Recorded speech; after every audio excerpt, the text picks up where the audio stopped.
Okay, a lot of new vehicles are coming out and people are asking me to react to them. Well, I'm humbled that this content is valuable to you, and I'll do my best to give you my input on some of these cars. So we're looking at the 2024 BMW XM Red Label.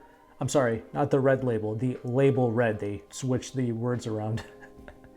But this is going to be the most powerful M model ever produced. This funky looking SUV, that's the most powerful BMW product available. What happened to a massive engine mounted in the back of the car and two doors? What happened to like traditional supercars, right? It's all just being replaced with these massive SUVs, and this is cool. Don't get me wrong. I actually do like this in a strange way. I didn't react to the regular XM when it first came out. This is different, mind you, and I'll get into it.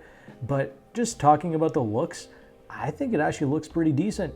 I don't mind this one because it's an SUV, right? It's already a big brick. It's already a massive block on four wheels, right? So I don't care that some of the proportions, design is a little wonky on this, especially in black. I think it looks pretty mean. And being the label red, we have some interesting red accents all throughout the body of this. The grille, the side windows, the rear bumpers, and even on the rims of the vehicle as well. I also like the stacked tailpipes, very reminiscent to the Lexus F cars. So yeah, I don't mind this. Leave your thoughts below in the comment section. I know many people hate this, but the vehicles I truly despise, it's the M3, the M4, and that BMW iX. These are the WTF cars that they made that I just can't understand how they were able to graduate from the designing phase into production cars. I just can't believe that, especially important heritage vehicles like the M3. How could they make it look so busted up like that? It just doesn't make any sense. Those are incredible performing cars.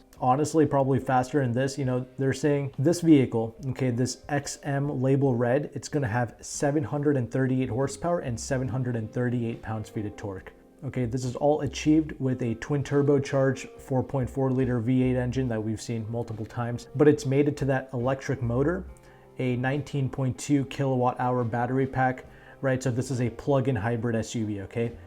So the total system output is 738 horses and 738 pounds-feet of torque. This is a 94 horsepower increase and 148 pounds-feet of torque increase over the regular XM. We don't know what the pricing of this is, but let's assume it's going to be in the realm of 200 Gs. I've been noticing that with a lot of these regular European cars. Okay, they're trying to transition over into this 200K price category of Range Rovers, Mercs, and now potentially with this BMW, right? They're quoting 0 to 60 to be 3.7 seconds. I feel like it'll be quicker than that, maybe 3.2 seconds. These are spec sheet glory hole vehicles after all. BMWs, they've just been dominating quarter-mile drag race videos on YouTube. And I believe Car and Driver, they tested stuff like the M3 and the M4 to do 60 in 2.9 seconds. Same thing with the BMW M8. I mean, these are literally supercars, no doubt about it. You know, they're cracking the 3-second mark. So honestly, even though this is the most powerful, I feel like the other M cars are going to be quicker than this. Top speed on the XM Label Red, it's going to range between 155 to 175 miles an hour, depending on if you get the M driver's package. And since this is a plug-in hybrid, this vehicle is estimated to go on a pure EV range of 30 miles, which isn't bad. And the SUV should be able to travel up to 87 miles an hour in the pure EV mode. The frozen carbon black paint is going to be unique to the Label Red, and a few vehicles are going to come with that paint color. But I want to transition over into the interior space because I do appreciate the level of attention to detail BMW is starting to put into their new interior spaces. They're starting to look really good. I love their seats. The design is amazing, and I also like the layout as well. I know many people complain about the iPads that are stuck onto the dashboard. The iPads look good.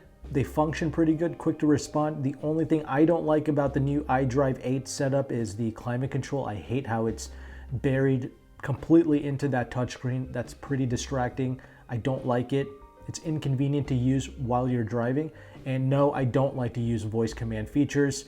By the time you fiddle around with that and you know, turn the thing on, and by the time it mistakes your various prompts, yeah, you're better off just going in there and just changing it yourself, right? So it's really only the climate control that I don't like when it's buried into the screen. Everything else about BMW's new tech works great and looks great as well.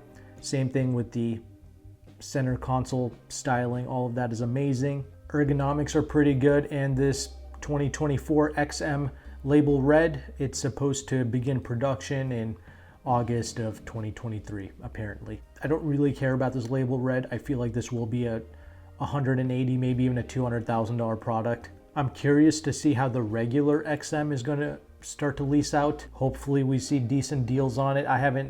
We haven't really been seeing any good lease deals on BMWs lately. They used to be the lease hack car of choice pre-pandemic, right?